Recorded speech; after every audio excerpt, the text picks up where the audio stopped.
Hey everybody, Scott here. This is my capstone presentation for Aviation 350 airline operation.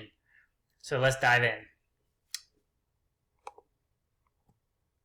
This is going to be a presentation for a flight from Liberty's Lynchburg Airport to Little Rock. It's going to be in a CRJ-200/Alpha Category D aircraft. For Liberty Airlines, the flight number is 1972. The trip has an estimated departure time of 1,600 hours, and the estimated time en route is 1 hour 30 minutes. Now, the alternate for this flight is Baton Rouge, and with that alternate, our estimated time of arrival there, should we need it, is 1,800. And that is important for us in the following presentation. Now we need to remember two things about this aircraft that's going to change a lot, and that is our flight director and our autopilot are in op. Another thing to be aware of is the NOTAM at Baton Rouge states that the glide slope is out of service for 22 right ILS, thus making it the localizer approach for 22 right. There's 5 questions that we're going to answer. I won't read all of those simply because we'll go through them in depth later in the presentation. But this is an overview of the flight from Lynchburg to Little Rock with Baton Rouge as an alternate. So the first question is, what's the forecast weather for Baton Rouge at our ETA of 1800s?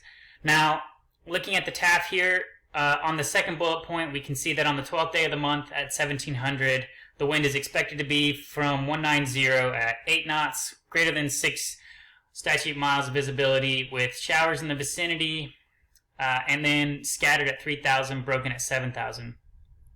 The important thing for us is the following line of temporarily from 1800 to 2100 hours, it drops to 1 mile visibility with thunderstorms, with rain, and then there's a broken layer at 5,000 and a scattered layer at 2,000. So we just have to be aware of the 1 mile visibility and 500-foot layer of clouds. That's really what we're looking predominantly at here, is our ceiling and visibility, 500 and 1 mile.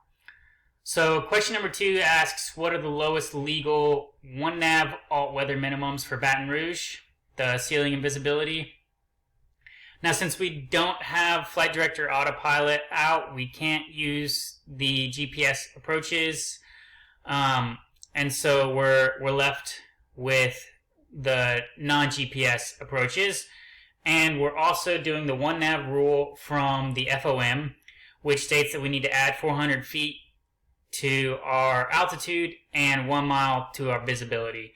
I've already broken down the altitude and visibility requirements for each approach, and you can see here that the ILS 13 is going to be our lowest at 600 with 1.5 statute mile requirements, and then the localizer 22 right is the next one at 810 with 1 3/4 statute miles.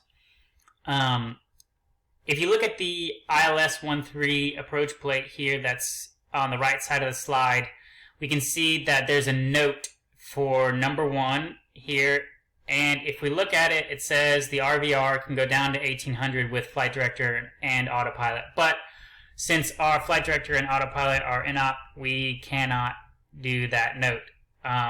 So we're left there with 600 and 1.5 as our 1 nav alt weather minimum for Baton Rouge. The third question is, what are the lowest legal 2 nav weather minimums for Baton Rouge? And keep in mind that the GPS is out, and the 2 nav rule from Liberty Airline FOM states that we need to add 200 and we have to add half statute mile to visibility. The 2 nav requirements are 2 separate runways with 2 different approaches based on 2 different nav aids, and the policy dictates that we need to take those 2 and select the higher one of them. So based on all that information, I've broken down the new height and visibility requirements, and it's going to leave us with the ILS 13 401 mile being our lowest, and then our next lowest is the localizer 22 right, which brings us down to 610 1.25 statute miles. So even though we can get a little lower, it's still not enough to let us break out of the clouds. So that's unfortunate there. Which brings us to our fourth question. Is it legal to use Baton Rouge as an alternate airport for this flight, and why? So because of the NOTAM on the glide slope, which forces us to use the localizer approach rather than the ILS to 22 right, we have higher minimums with that approach. So the answer then is no, we would not be able to break out of the clouds if they were exactly what the TAF says they were. So we wouldn't be able to do that legally. Which brings us to our fifth question. If we weren't affected by the NOTAM and the glide slope was operative in the ILS for 22 right, would we be able to use Baton Rouge as an alternate? And so we would just have to go back into our 2nav rule and look at what the minimums are going to be for the ILS 22 right, which is 407.8 statute miles after we add the FOM increase there. And then for the ILS 13, we already know what that is at 401.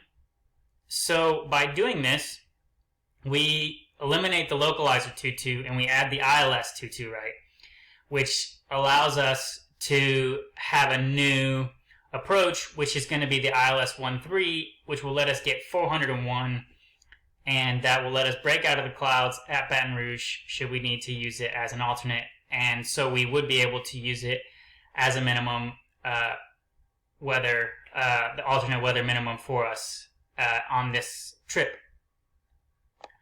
So here's some of my resources that I used in this presentation. Thank you guys for an excellent semester, good class. Look forward to seeing where y'all go next. See ya.